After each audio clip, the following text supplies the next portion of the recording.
riisortii Maariinaa Laangaanoo yeroo boqonnaa keessanii bakka itti nama baay'ee jaallattan wajjin bashannantanii yeroo yaadannoo ajaa'ibaa dabarsuuf gara riisortii Maariinaa koottaa.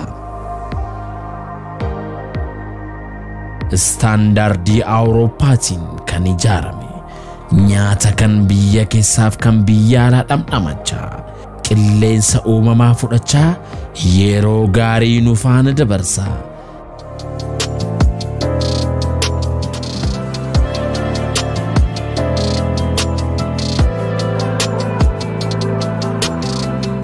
Siree mijawaaf qulqullina addaa qabus ni jira. Lakkoofsa bilbilaa Duwwaa 91147 96 Duwwaa 3 Duwwaa 91187 5582 Duwwaa 468 Duwwaa 7 76 Riisortii Maariinaa Laangaanoo.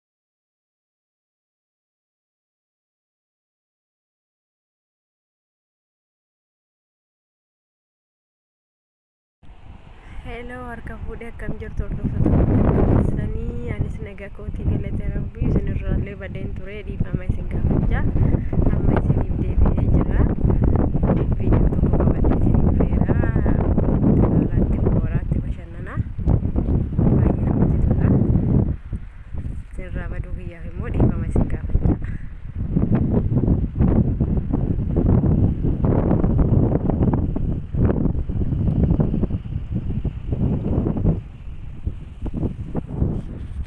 Iddoon baay'ee namatti tola, baay'ee iddoo bishaaniiti.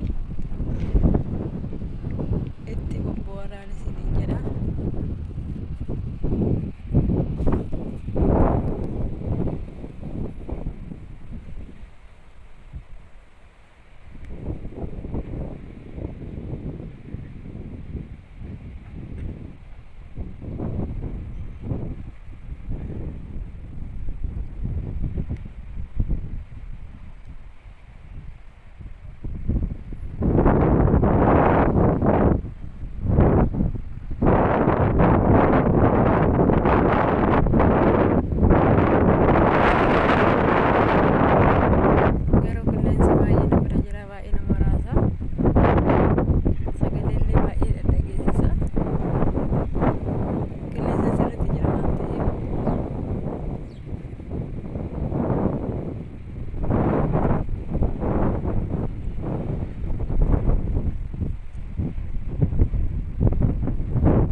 bishaan jidduu keessi isaa ol kahaadha.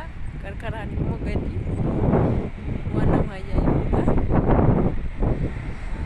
Ibraalanii jiran viidiyoo biraatti irratti immoo bishaan daarirra gahee waraabesni gadhiisa. Laaltanii itti bashannantu akkaataa bishaan itti jidduu keessan ol ka'ee gadiin immoo lafatti gadi xiqqoo gadi jedhu waan nama ajaa'ibudha jechuudha.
Akkam jirtu nagaa keessanii anis nagaa kootii galata rabbii isinis immoo akka nagaa taatan abdiin qaba.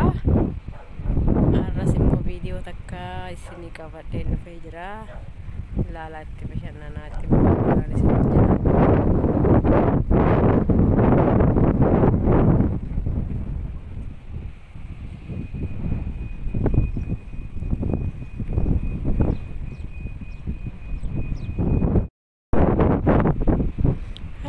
Akkam jirtu nagaa keessanii anis nagaa kootii galata rabbii isinis immoo akka nagaa taatan abdiin qaba.